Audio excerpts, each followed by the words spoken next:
My boss ruins my dream job, so I expose her medical leave scam to HR. Here's what happened. Subscribe to Am I the Jerk on YouTube and hit the bell for notifications.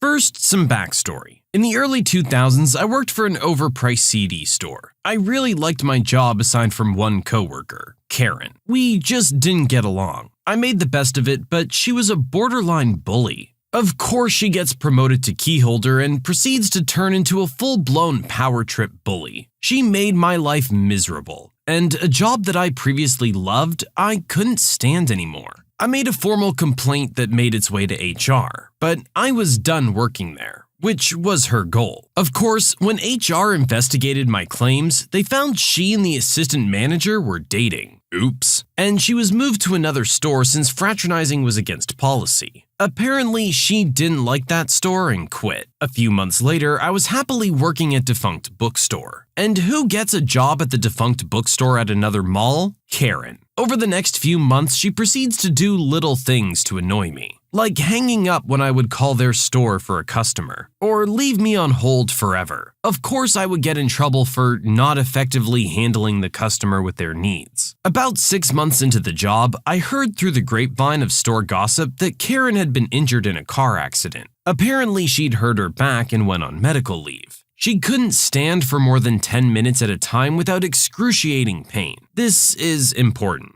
She was on indefinite leave, and her store couldn't hire anyone to replace her while on medical leave, leaving them short-handed. And I knew her manager was really annoyed after a few months. 2 months later, a few friends of mine and I decided to go play pool. A former coworker, Rick, from the overpriced CD store was there. Man, you weren't here last night. It would have been a reunion. Karen and assistant manager were here playing pool. Karen was playing pool? Oh yeah, they come in every Wednesday night. Really? That's interesting. Every Wednesday, huh? How long has this been going on now? A few months now. Yes. For the entire time she was on medical leave, Karen was out playing pool once a week, not at home in debilitating pain like she claimed. The next day, I went to her defunct bookstore and asked to speak to the manager. I told him all about her weekly pool sessions and encouraged him to be at the pool hall the next Wednesday night to catch her in action. That Thursday, she was fired. The last time I saw her, she and her friend were attempting to follow me home from work. I called the police and led them into the police station where they told her to leave me alone or be arrested. She stayed away from me after that.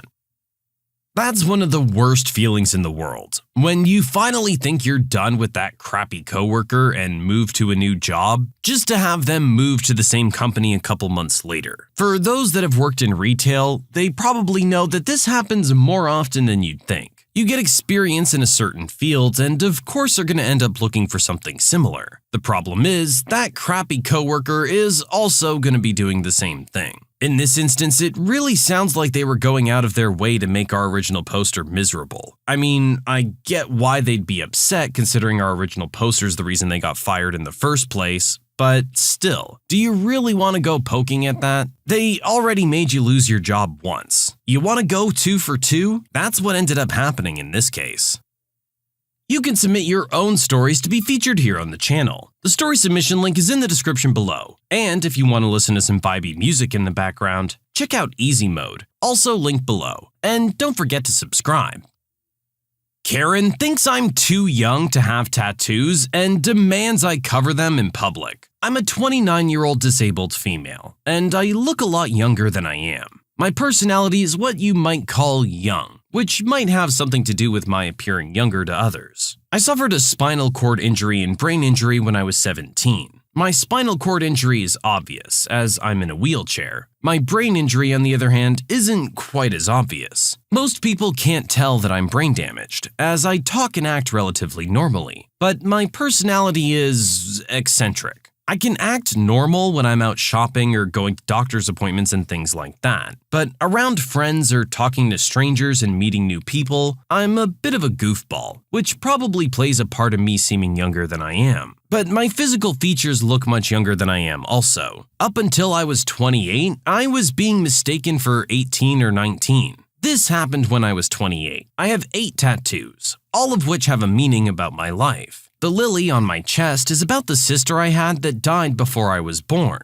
The spider on my arm is about me overcoming my fear of spiders. My phoenix tattoo is about me going skydiving in 2016. I have a fairy on my shoulder, another flower on my chest, and a few other smaller tattoos on my arm. That's not to say that all tattoos should have a meaning, but that's just me. When I'm wearing long sleeves and a high-neck shirt, you can't see any of my tattoos. In summer, however, they're out for the world to see. None of them are offensive in my opinion, and I often get compliments about them. And then I met a Karen. It was a summer day and I was downtown doing some shopping, wearing a 3/4 sleeve shirt with open shoulders, making all of my tattoos visible. It was hot as heck outside, so I just wanted to finish my shopping and get back home to my aircon. And then it happened. I was in a grocery store grabbing a few things I needed when I got the feeling that I was being watched. I looked down the aisle and saw a middle-aged woman with what I now know to be a Karen outfit staring at me with a face that would make Dolores Umbridge uncomfortable. I just smiled at her and went on with my shopping. "You should really cover those. It's not appropriate to have them out like that." I started looking on my body, not knowing what she was talking about. Did I have a wardrobe malfunction I was unaware of? Huh?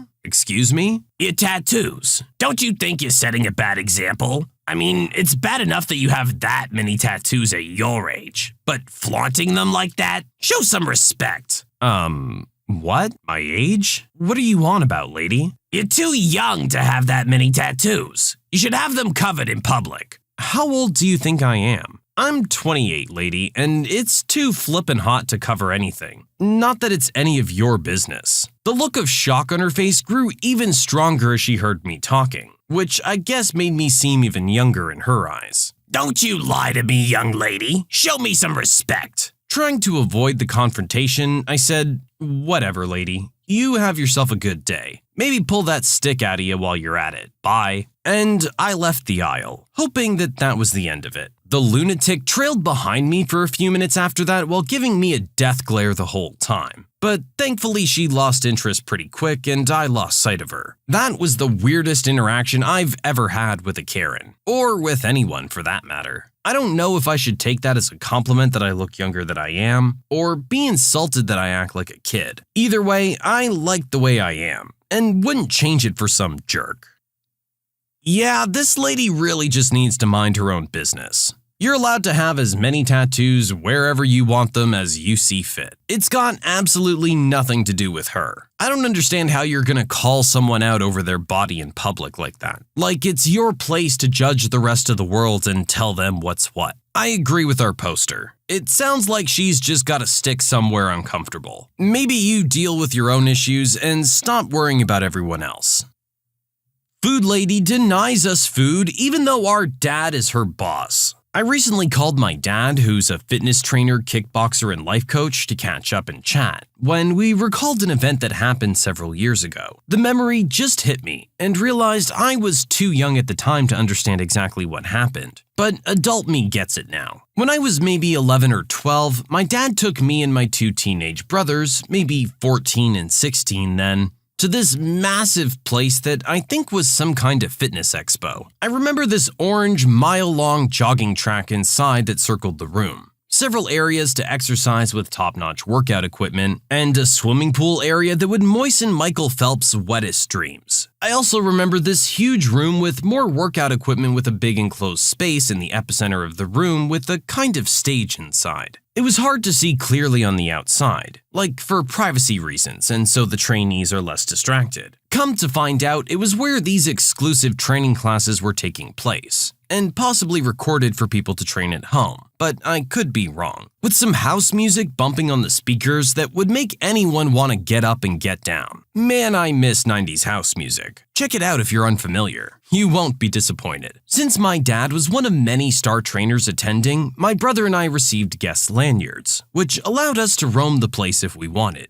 Our parents raised us well to be responsible and behave in public, else it meant our butts when we got home. The only thing was we weren't allowed to use the equipment. No biggie. It was the same rule when he took us with him to one of the fitness centers he co-managed over the years, so that was nothing new. Dad introduced us to some of his clients and fellow instructors, many of whom recognized us as our dad had our pictures on his desk and talked about us often, especially me. as I resemble him more than my mother. I remember some saying I was such a pretty girl in my puffy winter coat. Being the super shy type, I reacted as you might expect. But I still knew when to say thank you, especially when Dad was so proud to introduce his kids. As the time for my dad to start his class in that dope AF enclosed space grew closer, he told my brothers and me that if we got hungry to tell the clerk to put anything we want on his tab, and he would just pay for our food when his class was over. We weren't greedy kids and knew not to overindulge, so the trust was there. Pretty much everyone in this place knew my dad, so we just had to drop his name to the clerk when we were ready to eat. He gave me a kiss, gave my brothers the usual look out for your baby sister, and left to be awesome. The place where we wanted to get food had the best view from the 3rd floor. This ginormously wide window, which did my fear of heights no favors, let us see pretty much everything on the main floor, including that jogging track. It felt like being in one of those VIP boxes at a sports event that lets you see everything. Now, the clerk selling food and drinks wasn't at the counter when our dad first brought us in, so we decided to wander, which is what led us to the meat of this post. My brothers and I gave ourselves a tour. Careful not to get lost as this place was as big as a super mall. Eventually, we got hungry. We made our way back to the kitchen area, and this middle-aged Asian woman was behind the register. She greeted us without a smile while we surveyed the healthy goodies in a glass display for what we wanted. My brothers told me to pick something first, and they did the same. After the lady clerk said our total, we told her who our dad was, and said that he said to put it on his tab to pay after he was finished training. She said something along the lines of, "He's your dad?" We told her yes. Remember, she didn't see us come in with him earlier. She told us no, rather coldly too, and that unless we pay for everything ourselves, we weren't getting anything. My oldest brother told her we couldn't pay, hence our dad suggesting the tab option. She just cut my brother off and told us to go away. And no, we couldn't show her a photo as proof because camera cell phones weren't quite a thing yet. Disheartened, we just sat at the table across the room and watched everything outside the window. We even kept track of specific people going along the mile-long track for who made a full circuit the fastest. Kinda made a game of it while we talked about other things. While we sat waiting, I glanced occasionally at the lady clerk, who I swear could open for a circus with the daggers her eyes were throwing at us. I realize now that she was probably keeping an eye on us in case we tried to steal or something. In my job experience in recent years, I understand keeping an eye for suspicious-looking people is part of any job description, and my brothers were really tall, but that didn't excuse the lady clerk's cutthroat tone and crappy attitude, as if we were known delinquents. Over an hour later, our dad finally came back, sweating so heavily that he looked like he just stepped out of a pool, and the lady clerk said hi with a big smile. My brothers and I went up to him, and the first thing he asked is if we got food. We told him no and explained why. My dad went up to the counter to the lady clerk, looking like she forgot to cancel her Amazon Prime trial a day too late, pulled out his wallet, and told us to order what we wanted. I could hear the told you so on my brothers' faces. I'm paraphrasing their exchange as it was well over 15 years ago. "This is your dad?" "Yes." "Are these your children?" "Yes." The lady clerk gasps audibly, takes a good 5 seconds to get her jaw off the floor, and starts to profusely apologize while my dad, a tallish black man with a shaved head, small hoop earring, and the physique that puts upscale nightclub bouncers to shame, gives her Keanu Reeves levels of kindness and understanding while she's all but kissing his butt, while getting ours and now Dad's orders. She even threw in some free oatmeal raisin cookies for the trouble. My brothers and I are like, "Sweet, thanks." My dad bid her a good day and we left. My dad is a boss in more ways than just his job title. Okay, so for this one, I really don't feel like we have a jerk scenario. You have a lady who's doing her job and a couple of kids come up and want free food, saying that this person's their father. You have no proof of that. You can't just give it to them because they say so. This sounds like it was a rather big event, so she's not gonna know any better. I feel like I really can't blame her for just doing her job. And Dad was super cool about it. Like I said, I feel it's an understandable situation. Thankfully, Dad understood that as well. I tricked my mom into finally admitting that my cooking was good. I've been enrolled in a cooking school for over a year, And my mom, she's never been supportive. Mostly because I dropped out of a nursing program to get into a cooking school. She's always making snide comments about how I should have been a nurse or a lawyer, or how I'll only ever be a subservient housewife with this. And when I do make something, she always criticizes it. She's like Gordon Ramsay or something. Oh, too much salt. It's undercooked. It looks like crap. Even though pretty much everyone else says the opposite. She's looking for any little thing she can critique about my cooking. She keeps telling me I can't cook and need to get into a real career. I've cooked 3-course meals for the family, and they always get positive reviews, except for her. She had a party for her work friends. I made a whole tray of my specialty take on homemade meatballs, a recipe I conceptualized myself, my signature dish. Everyone kept going back and getting more, so many that they ran out. I asked my mom what she thought. She said, "They were drunk. They couldn't taste anything."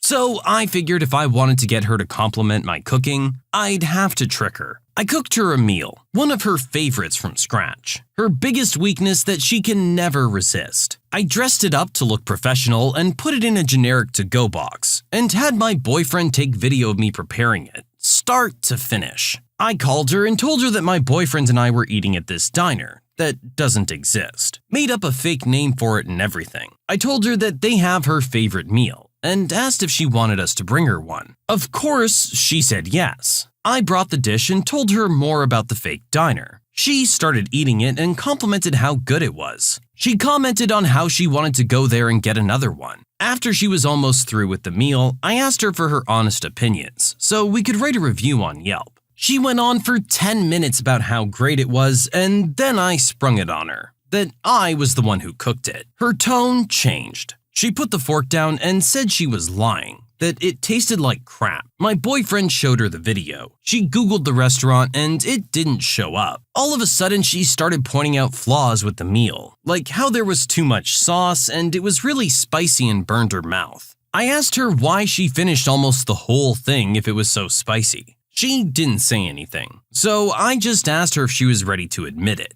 She said no, so we left, but I spotted her eating it from the other room. I asked her again, and she laughed and finally told me yes, that I'm a good chef. So after a year of doubting if I was a good chef and holding back my dreams, she finally admitted it. What's wrong with this mom? Come on, support your kid. She's doing a really good job at cooking, and you're gonna sit there and tell her, no, she's not? I get that you felt she might have been able to do something better in your eyes, but she's doing really good at what she's doing now. You're really gonna take that away from her? You're really gonna try and bring her down? That's just a really crappy mom right there. You shouldn't have to work so hard for her approval. If I were you, I wouldn't be giving her this much power going forward.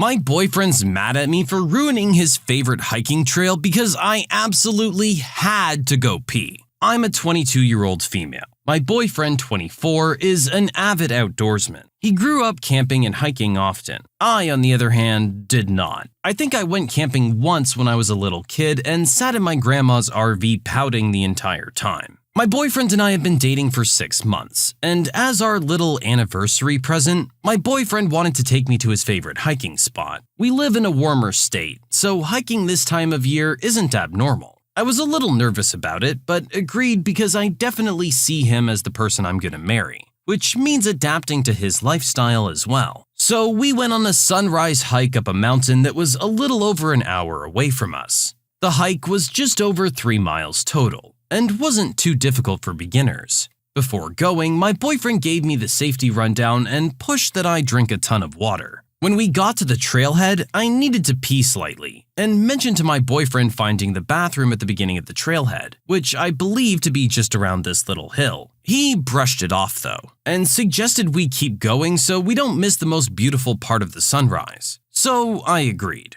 During the first half of the hike, my boyfriend kept pushing for me to drink water, to the point where I felt like I was gonna throw up, and my bladder felt like it was gonna explode. When we got to the best part of the hike, we sat there for a few minutes before I mentioned heading back down, because at this point, I really needed to find that bathroom. My boyfriend insisted we stay for a few more minutes until I finally dragged him up. Listen, I've never peed outside in my entire life. but I must have drank so much water my bladder just couldn't take it. Before we even made it back down, I knew I was about to pee my pants. I kept mentioning to my boyfriend, and he kept comforting me, saying it was okay and that I was gonna make it. Unfortunately, I could not make it. I apologized profusely, but told him I had to duck behind a big rock a little ways off the trailhead to pee, or I was gonna pee my pants. He was angry, scoffed, and huffed, so I asked him to stand watch, but instead he just stood by the trail,